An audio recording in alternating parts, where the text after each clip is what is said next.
What on earth are Chinese soldiers doing fighting for Russia in Putin's war against Ukraine? The answer to that question is pretty simple. Putin is taking any help that he can get. In the case of China, he isn't working alongside that nation in the same way he is with North Korea.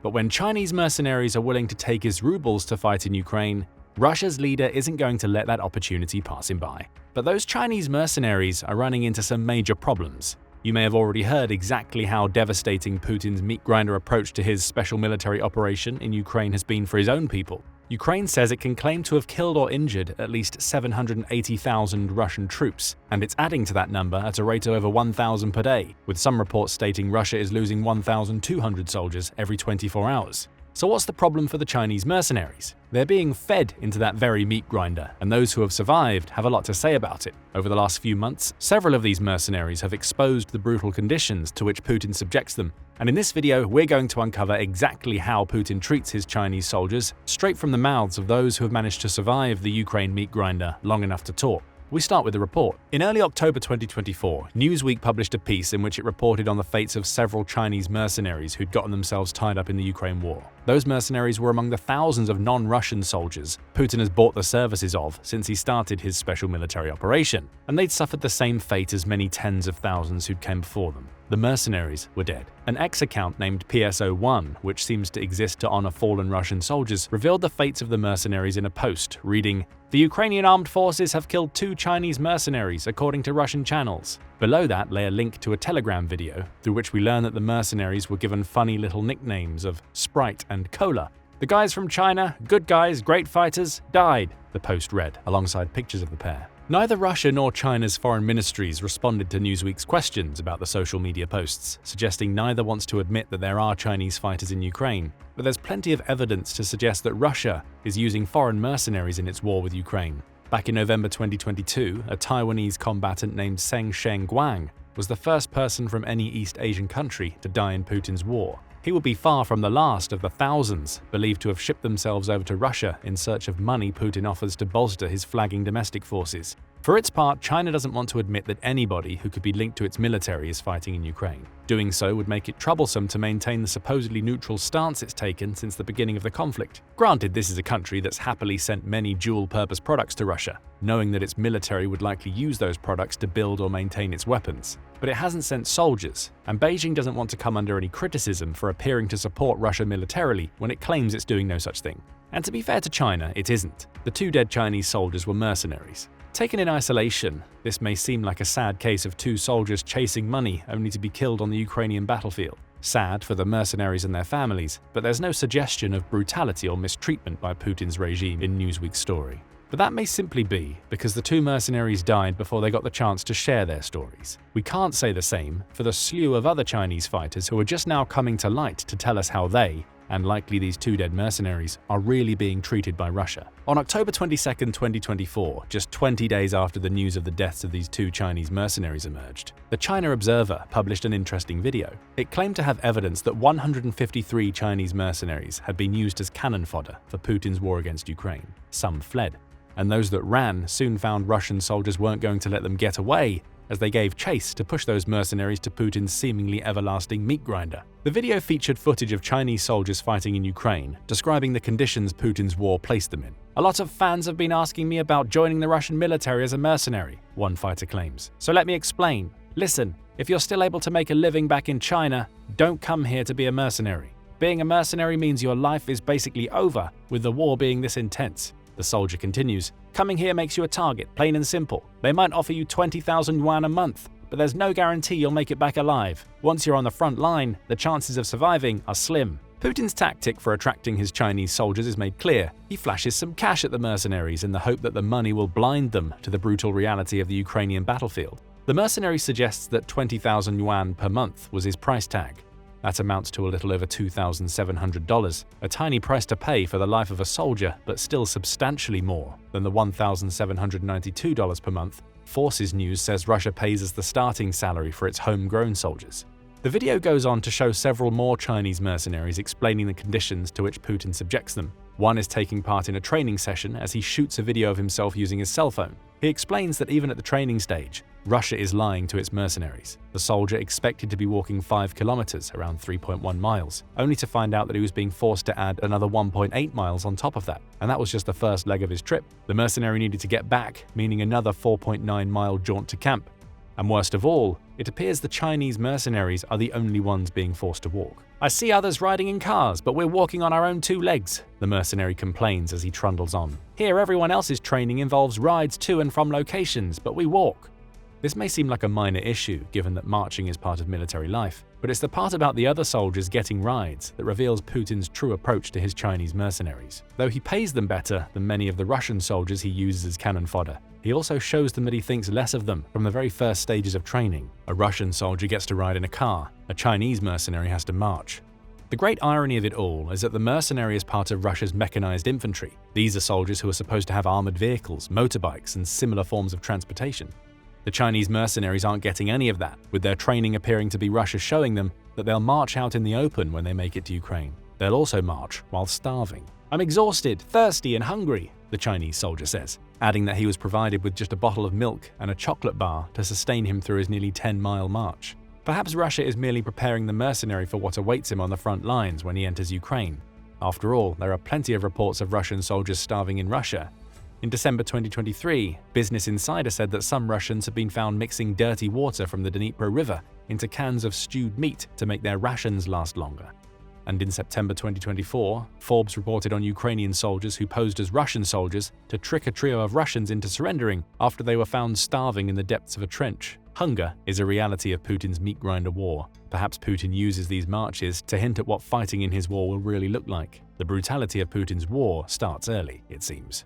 It gets even worse for the Chinese mercenaries. Russian command failures put them at even greater risk than they should be once they reach the war's front lines. October 20th, 2024 saw Teacher Lee is not your teacher, who is a social media influencer, post a conversation between a pair of Chinese mercenaries to X. Both were serving in the Russian military, with each having already seen action in Ukraine. The first of the soldiers pointed out the many command problems seen in the Ukraine war. "When I was in Donbass, I said it was a command failure. I criticized how the Russians fought. I cursed them and argued with them on the front line." Frustration clearly boiled over for a mercenary who saw just how many problems there were in Russia's approach to the war. "Damn, it's just command failure after command failure. This is really just how things always are." If you've ever wondered just how Russia has managed to lose so many hundreds of thousands of soldiers when fighting in Ukraine, these comments tell you all you need to know.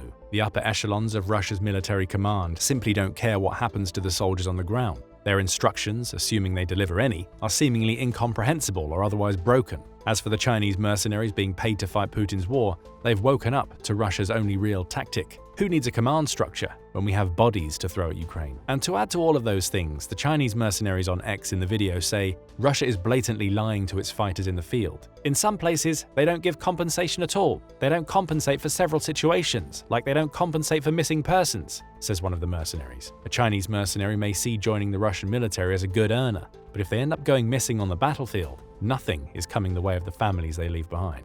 And Russia has a very loose definition for the word missing. "Those bodies lying everywhere, those are all considered missing," claims the mercenary. He then says that the constant explosions caused by artillery fire and Ukrainian rocket attacks means that many of the men he's served with die in circumstances so severe and gruesome that you can't even see their faces anymore. As the second fighter adds, "You can't see their military tags, and some people were blown into pieces." All of those Chinese mercenaries are being classified as missing in action rather than killed in action. And it's here where the 153 Chinese mercenaries dead claim we mentioned earlier in the video comes into play. While expanding on the missing versus dead issue, the second mercenary says, "Today, when I went to submit the casualty list, the death toll on my list had risen to 153 people, all Chinese who went in. That's 153 dead Chinese mercenaries in a single day, all victims of Putin's brutal meat grinder war. How many more thousands have died or are being classified as missing in action beyond these 153? It's impossible to say. It's clear that Russia is trying to fudge the numbers as much as it can, and that 153 number only comes from one of the two mercenaries' sides. The other doesn't know how many died in his area of the war. One thing is clear from all this, though. Putin is just as happy to feed foreign mercenaries into his ongoing death machine in Ukraine as he is his own people. Perhaps even more so, given what other Chinese mercenaries have claimed about their treatment. Lack of rations and the extremely high odds of dying on the front lines once you make it there. The Chinese mercenaries are like cattle being fed to the slaughter. Naturally, some of them will think about deserting. What awaits those who do try to run? torture, and execution, often at the hands of their own mercenary comrades. Staying with the same conversation between the two Chinese mercenaries, the second says that any deserters are executed on the spot. For the first, the fates of deserters he's seen are far worse. While telling the tale of how his unit had caught a deserter before, the mercenary explains what happened to that unfortunate soul. "We didn't shoot him, but gave him a beating. After the beating, we threw him in a shipping container. We threw him inside in winter. No coat, no protection against the blinding cold. When we dragged him out the next morning, he was barely alive from the cold. We tortured him half to death, that deserter. And after half a month of this torture, the deserter was sent out to brave the battlefields of Ukraine alone. Yet more brutality. And don't think for a moment that a deserter's fate might improve once they make it back to Russia. A Russian deserter is considered as somebody who voluntarily surrendered. They'll receive up to a 15-year prison sentence, though they can escape that by allowing themselves to be sent back out to the front lines. Chinese mercenary deserters don't seem to benefit from this prison sentence. They're beaten, tortured, and either executed on the spot or expelled from their unit in Ukraine. That's as good as a death sentence. By now, you get the picture. Chinese mercenaries have been exposed to levels of brutality they never expected when they signed up to fight in Putin's special military operation. Whatever expectations they had when they arrived are practically always subverted. The mercenaries are mistreated from the moment they enter training until when they almost inevitably die on the battlefield. And there are still more stories from those who didn't make it back alive. The China Observer YouTube channel recounts several of them. It shares brief footage of a small unit of 5 Chinese mercenaries getting obliterated by landmines laid by Ukrainian troops. In another case,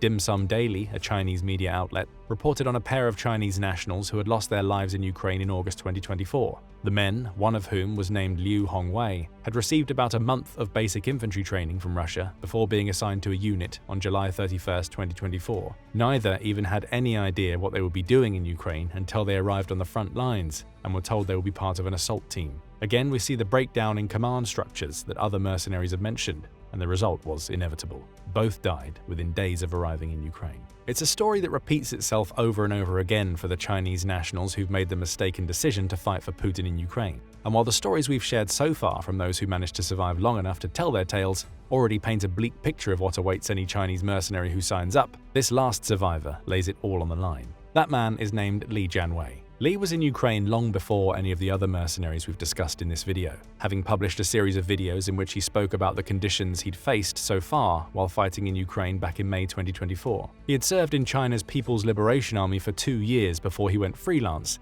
and accepted Russia's offer to fight in Ukraine. Like so many mercenaries before him, Li ended up regretting his decision. One of Li's videos shows him lying in what appears to be a military barrack following several weeks of taking part in offensives throughout Ukraine. He'd survived for now, but he was worse for wear. Li tells his audience that he hasn't had a bowel movement in over 2 weeks, likely due to the fact that he'd barely eaten anything while out on the front lines. It appears that if mercenaries in training are given a chocolate bar and some milk to make it through a 10-mile walk, those on the front lines aren't even receiving enough for their bodies to produce waste. That's made clear in Li's later videos, where he talked about only having eaten canned food 3 times during his multi-week deployment. Beyond that, he managed to scavenge 4 sticks of butter while patrolling. That's it. Simply put, Putin isn't sending anywhere near enough food to any of his soldiers, be they Russian or Chinese mercenaries. Li says he took part in a first-wave offensive containing 12 people. Straight away, we see Putin's predominant military tactic: send wave after wave of cannon fodder at Ukrainian positions until they finally break down.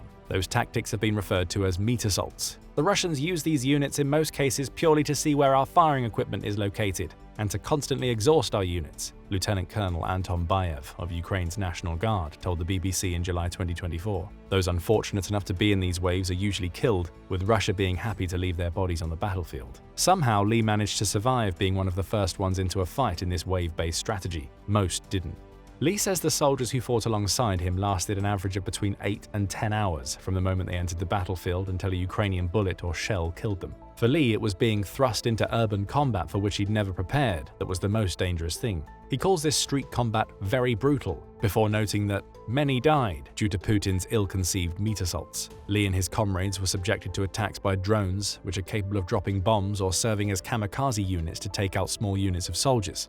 And worst of all for Li and other Chinese mercenaries, they're barely equipped to fight back. The munitions here are weak, he says when talking about Russia's weaponry. Again, we see a familiar tale. Li barely ate, his weapons were poor, and the worst thing about it all was that this was by design. Putin doesn't care if his Chinese mercenaries die. He just needs more bodies to feed into his waves. And to top it all off, Li and his comrades barely ever got a chance to rest during this time on the front lines. Speaking about his previous battlefield experiences, he says, "In the past, the longest was 24 hours. We used to rest during the day and fight at night. But the fighting never seems to stop in Ukraine. Putin's Chinese mercenaries are forced to fight day and night with poor weapons and a complete lack of food if they're to stand any chance of surviving. You have nowhere to hide," Lee concludes. What we see here is tale after tale of the brutality that Putin has created with his approach to the war. Russia's tactical ineptitude means it's relying on simply throwing soldiers at Ukrainian fortifications, losing thousands of fighters in the process through an outdated cannon fodder approach. Hundreds of Chinese mercenaries have already died in Ukraine. And it's not going to get any better for any other foreign fighters who head to Russia to fight for Putin. We now know that North Korea has sent up to 12,000 soldiers into Russia to take part in Putin's counteroffensive in Kursk. The two Chinese mercenaries who talked about the complete lack of a Russian command structure have already seen some of those North Koreans die. "After just one day, 8 people have died, senior officers," says one of the mercenaries. It seems that Russia's tactics will never change, regardless of if you're a Russian, North Korean, or Chinese soldier. Is it any wonder that everybody we've covered in this video regrets taking Russia's money to fight in Ukraine? But what do you think about these tales of Chinese mercenary woe? Does it serve these mercenaries right to be used as cannon fodder because they signed up for Putin's war? Or do you have any sympathy for fighters who've been forced into brutality for which they were unprepared when they entered Ukraine?